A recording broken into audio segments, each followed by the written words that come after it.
Damn, I'm still trying to figure out how to start these videos off, but I mean, you already read the title. Y'all know what it's about. So, what you get born into this world, you go to school, perhaps go to college, and then get a job, and then just kind of do that for for the foreseeable future. And I'm not gonna be one of these people who is like, oh, you gotta escape the matrix, you gotta get the matrix out of your life and nothing, or something like that. But I mean, if at least if you subscribe to that, then hey man, by all means, whatever tickles your pickle. But all I'm gonna say is the power of belief is damn powerful, and it pretty much is basically what took me from being a loser who, as again, played. Well, I mean, from a little bit of context from even if you watch my last videos, they'll pretty much explain it as well. Like, I was basically a loser, right? Played lots of video games, scrolled on social media, had like no social life, etc. Right? Basically like no will to live at all. I remember even for my 20th birthday, when I was living back at home, my mom, she asked me, she was like, oh, how does it feel to be 20? And I remember even responding, I was like, oh, well, I honestly didn't even think I'd get this far. And I guess like my family just thought it was like a joke or whatever, but like I was actually being serious. I genuinely didn't think I'd actually make it this far. But so pretty much, yeah. So basically, life sucked ass back then, and even I mean, of course, yeah. Even like today, of course, like every day has its own problems, but like it sucks like less dick than compared to what it was like just a couple years ago. So hey, it's a win-win. But I'm sure anyone can relate to that, especially if you went through the same thing as I did, just having no life, basically having no life, right? And then just kind of rebuilding that kind of like structure in it. But yeah, but throughout all of that though, I always had like this North Star. And what I mean by that is like this like over hierarchy, like, is that a fucking word? Goal. Is that even correct in English? This like big goal that is like just my whole life, right? And for me, that was always Japan. I always wanted to move to Japan, always wanted to live in Japan. I've been actually studying Japanese for quite a while, actually for like about 6 years now. Now I say all this, as I mentioned, to not boast or anything like that. I just want to lay that like that context down to show you that I'm really not that different, right? I really went. I mean, in the span of about like 2 years, I really went from this person who was a complete recluse, or pardon me, less than 2 years, recluse, no social life, extreme social anxiety, couldn't barely even hold a conversation with anyone, but into this person who was in Japan speaking a foreign language with locals and just going out having a good time and just as again being like socially competent around other people, not even just in English but in a whole other language. So I can I just want to like lay that foundation down first. Like, sure, we may have grown up perhaps a little and like have like a little bit different experiences along the way, but really my childhood was pretty average for the most part. Like, grew up, I mean, obviously went to school and all that shit, but like, I mean, I didn't get like a small loan of $1 million or anything like that. For a lot of my life, pretty much growing up broke. I didn't get like trust fund money. I mean, listen up, if I got trust fund money, I'd like to know where it is, because honest to God, I can't find that shit. So if as again anyone knows, drop me a hint. But there was a time actually, come to think about it, there was a time actually in ninth grade. I remember this was back when I was living with my dad at the time, and we were sleeping in the car. We seriously, we did not have any money. I remember we were sleeping in a Walmart parking lot. We used to go in the bathrooms, like brush our teeth and wash ourselves and stuff. It was a very terrible time, but I mean, so like I really didn't grow up like rich, so I didn't. As again, no, not a lot of money. Pretty average for the most part, like upbringing. Maybe even below average. Come to think of it, but throughout all of that, though, of course, I always had my North Star. I always had that like that beacon that I could always look towards to kind of guide me in a sense. And obviously, that was Japan, of course. But anytime that I was sad or depressed or really didn't feel like life was worth living at times, I mean, because we all get down at times. I always had that for me personally. So, and there was even at times where I felt like I was delusional and like literally like crazy at times. And I feel like that was really the key to it. Like when I explained it to people, like, oh yeah, I'm gonna do this. I'm gonna live in Japan. I'm gonna speak Japanese with love. I mean, I'll do all this crazy shit. And that was coming as again at the time from someone who was recluse. And a lot of people looked at me. They were like, yeah, okay. They give you that shit, but.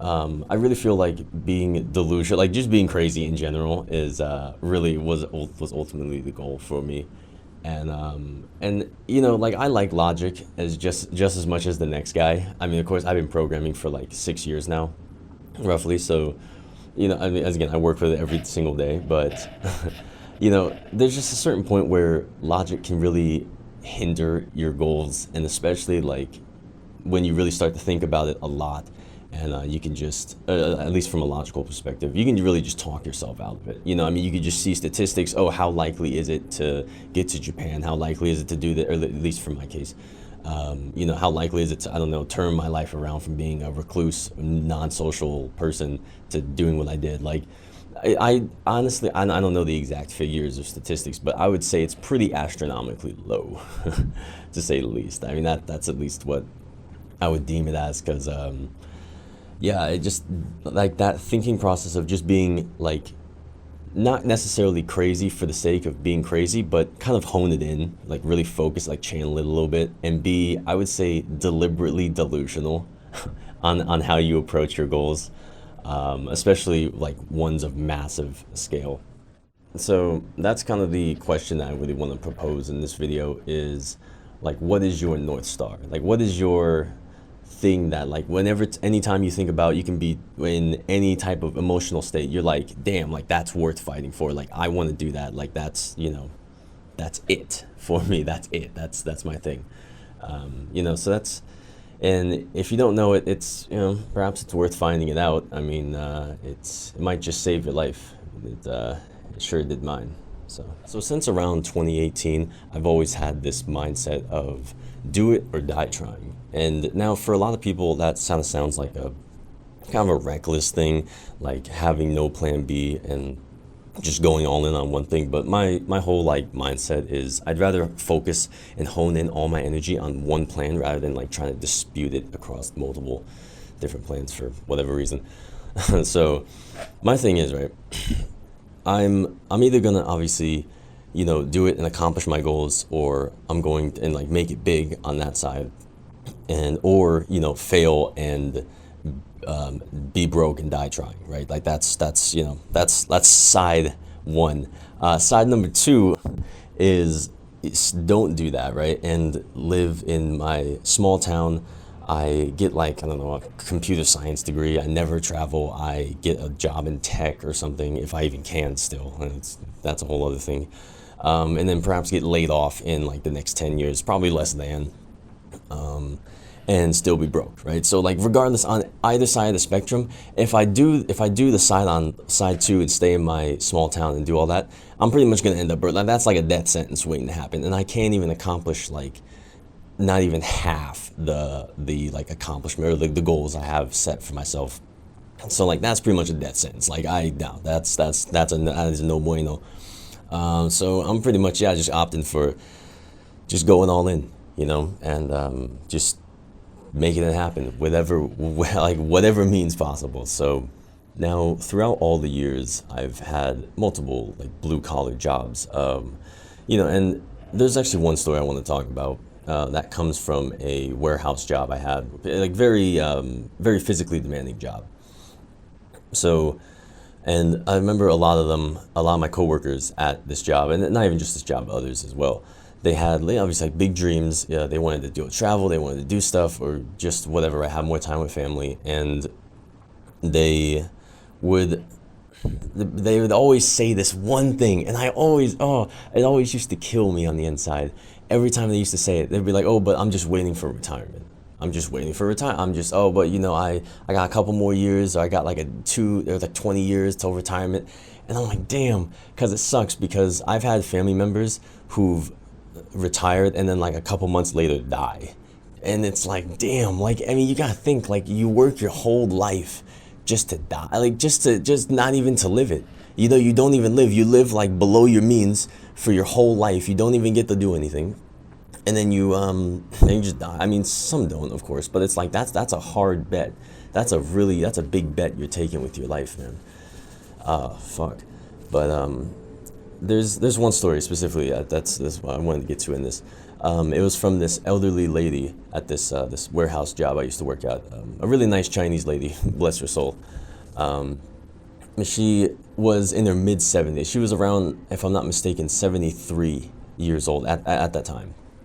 And obviously she's older now, but and it's sad because she didn't even have money to retire, and she didn't have money to do like just like go out and just do what she wanted to do. And I was like, damn, that really sucks. Like, and that story specifically, it always hurts. Like, I always think about her at the time. I'm like, damn, I hope she's doing well. But realistically, in the back of my mind, I always know like she's most likely just never gonna get out of there. And it's a rough reality, man. That shit is rough. So, and but it really took me like that experience and knowing her, specifically talking more with her, to realize like I got to do something. Like, I really have to like do this shit. I have to hone in. And that was actually the time when I really started doubling down on my goals. Like, a couple months later, I actually really started looking up ways to get more to like Japan and everything. And I actually did it a couple months after knowing her, and because that was just when I really like started to go hard on it, because it really showed me like, if I don't actualize this shit, like I could literally end up like her. Like, that's an actual possibility. So it's a scary reality out there. And I say all this to not to give advice or to, I don't know, be like your dad or anything, but I would just say, really analyze what you want out of life, because it's or not. I mean, as again, I'm not your dad, but just it might be working. It might be really worth thinking about. Like, as again, your North Star, what you're what you're working for, what you're fighting for, what you get out of bed for. Hopefully it's not just to pay the bills. So, but. Yeah, I mean, my final thing though I want to touch on is that I even see that in here. So I currently live in Kuala Lumpur, Malaysia at this moment. So at least for the time being, but and have been here for a couple months.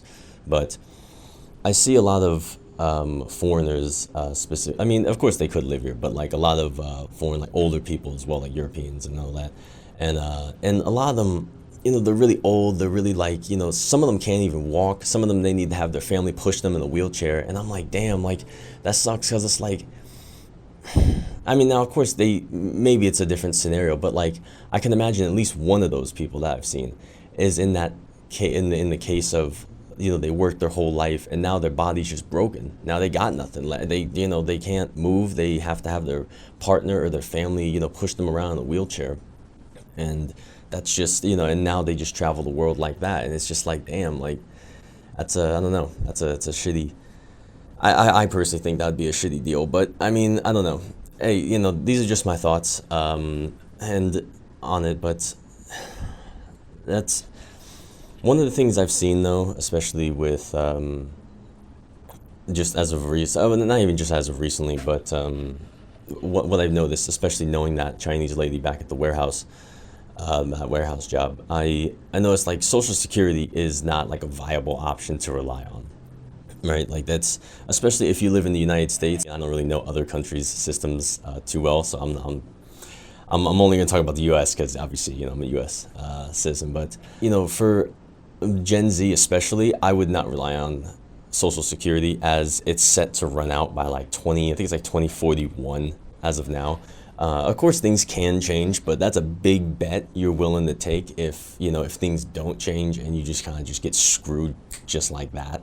So I would, as again, this whole video is just, that's again, not only just my thoughts, but as again, I don't want to necessarily give advice because everyone's situation is different. I just want to spark not only just some questions for you, but just some hope as well, because hey, God knows we could all use some at times. But But yeah, that's pretty much it for this one. I mean, I'm not gonna sit here and say that, like life is a race and you gotta outrace everybody and be number one. But the clock ain't moving backwards, man.